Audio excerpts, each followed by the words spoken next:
If you don't know the difference between lane splitting and filtering, we're gonna talk about it here.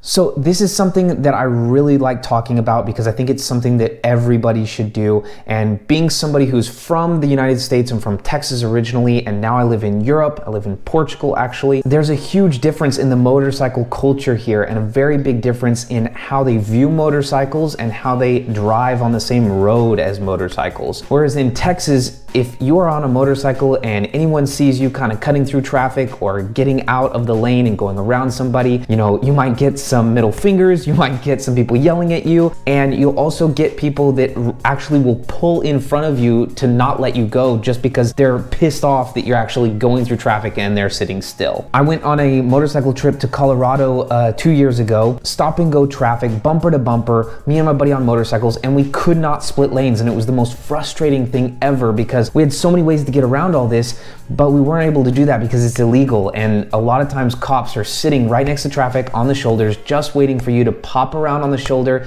and then they're gonna grab you and give you a fat fine. So what are the benefits of splitting or filtering with a motorcycle? So there have been actually some studies done that say that lane splitting or filtering is actually safer for motorcycles. It means less traffic for cars, it means motorcycles get where they're going faster and safer, because if you're stopped in traffic as a motorcycle, you have a propensity for scary things to happen, like people rear-ending you. And if you have an air-cooled motorcycle, it's much better for you because, of course, if you have an air-cooled motorcycle and you're sitting still, your motorcycle's overheating. I had it happen to me once before. I had an air-cooled Harley and it was overheating whenever I was sitting still in a lot of traffic, so it was absolutely terrible. All right, so what are the differences between lane splitting and lane filtering? Really, it's pretty simple. The only significant difference is the speed. Basically, lane splitting happens at a much faster speed than lane filtering. For instance, Arizona just opened lane filtering in their state in the US, and so their classification is the speed limit cannot be greater than 45 miles an hour, and the motorcycle speed can't exceed 15 miles an hour.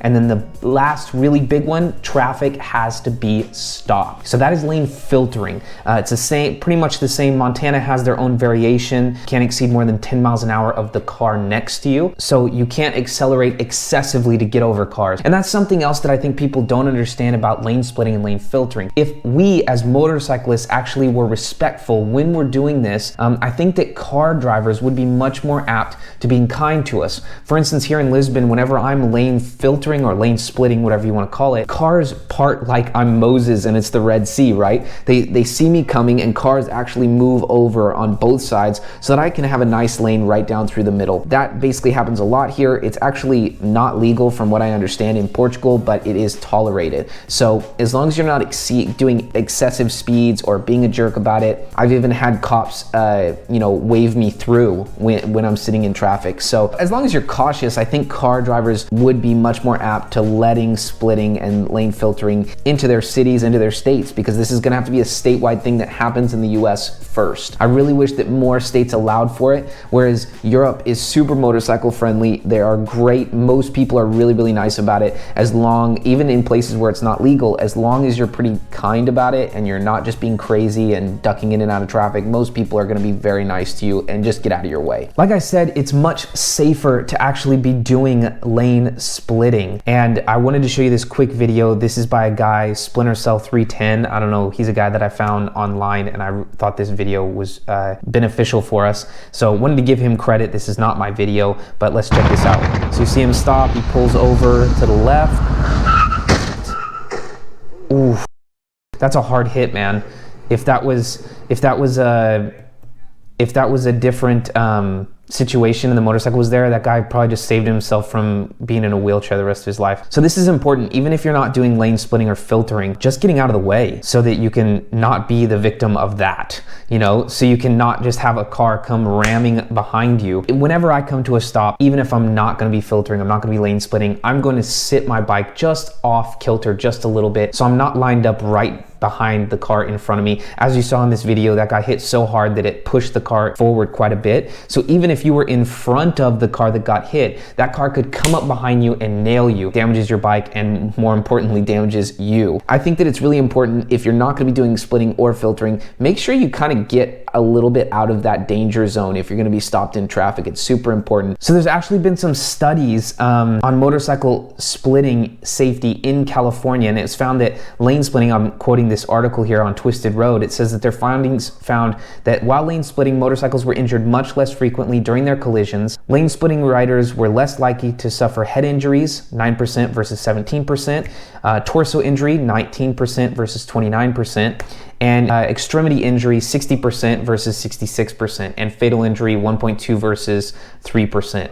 So finally, lane splitting refers to significantly less likely to be rear-ended than other non-lane splitting riders, 2.6 versus 4.6. In summary, that kind of just says that lane splitting is lowering those percentages and making it safer for motorcycles. And as a motorcycle rider, I know you guys probably agree, I will take any decrease in percentage that I am going to get injured or fatally injured in a motorcycle crash. I'm about to be a father, so that is something that is more and more frequently on my mind. So I think it's really important that anytime you have any ability to get in front of the right people to talk about lane splitting in your local governments, in your statewide run government, do it. It's really, really important, and I think that more states should be offering it, because I've seen so many motorcycles in really bad crashes because they're stuck behind other cars, which is basically a rock and a hard place. This is a pretty cool map.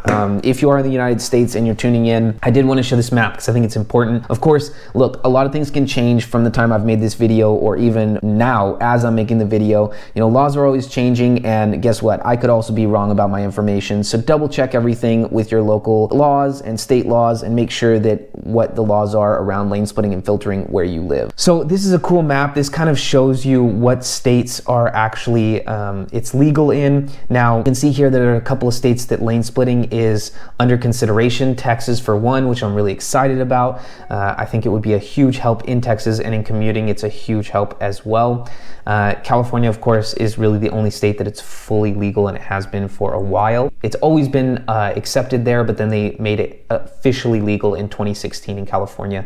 Then you can see it's mostly illegal across the United States. I don't know why. All of Europe does it. One thing I will say that this map is, they wrote this article in 2022, and so this is already out of date, but you can see here it says that Arizona is illegal, but Arizona actually has already legalized lane filtering, so that's no longer valid. So there's some things in here you can already see are not valid, but it's a cool map if you're in one of these places and you want to see, oh, is my state looking at it or not? You know, double check that, but it's just a nice little reference there. So as we see that lane splitting and filtering is becoming more and more popular, I think we as motorcyclists can do our best to make sure that it's seen in a good light. We don't want to be bozos just bombing our way down the middle of the highway and darting in and out of traffic. That's not what this law is for. It's not to give you free rein to be idiots riding down the road. What it is it's to be helpful to everyone. And we as motorcyclists need to be courteous to everyone else so that they're actually keen to keep this law in the future. I think the reason that they're seeing a reducing risk of injury from lane splitting is from people being responsible about it. Over here in Europe, it's completely different riding arrangement, completely different riding culture. Of course, that has to do because of parking, and motorcycles are easy to commute on, and there's a huge community of people on scooters as well. Over here, people are so kind to everyone out there on motorcycles, and in the US, it's a little bit of a different culture. You know, people are kind of into that outlaw mindset when it comes to motorcycles. I think, you know, you've got things like the Hells Angels, and you've got things like Harley Davidson riders were seen as more rough people, and so it kind of has a little bit of a negative connotation with it. Whereas over here in Europe, motorcycles are a common way of people getting to work. Everybody's a lot more caring about how they share the road with motorcycles. And I think in the US, as we're bringing this to the forefront, we need to really be cautious how we're using the benefits that are given to us slowly but surely. It's very clear with states coming out and actually introducing filtering. I think filtering is a great way, a stepping stone to get to lane splitting, right? Because remember, lane splitting is where you're going much faster on the road and you just can't exceed 10 miles an hour faster, depending on the state, of course. Over here, you know, we can do lane splitting at much higher speeds, and most of the time people are pretty tolerant of it as long as you're not stupid. Over in the States, there are a lot of instances where Arizona, Montana, Hawaii, Utah, you know, they're introducing lane splitting or filtering.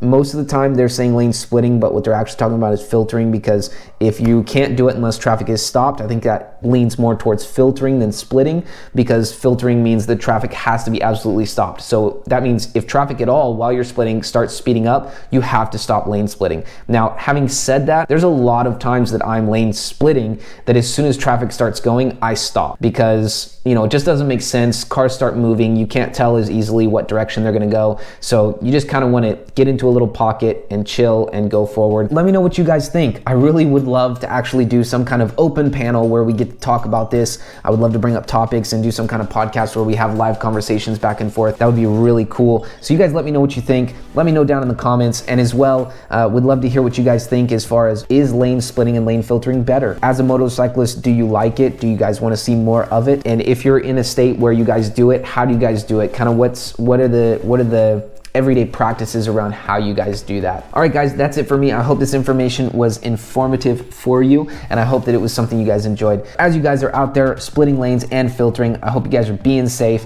and give us a good reputation so we can continue to bring this stuff out into the forefront so that we can have much safer and much more fun traffic rules, because no motorcycle wants to be sitting in traffic, getting hot, not having the wind blowing on you while you're just waiting for the light to turn green or miles and miles of traffic. Other than that, guys, ride safe, and we will see you on the pavement.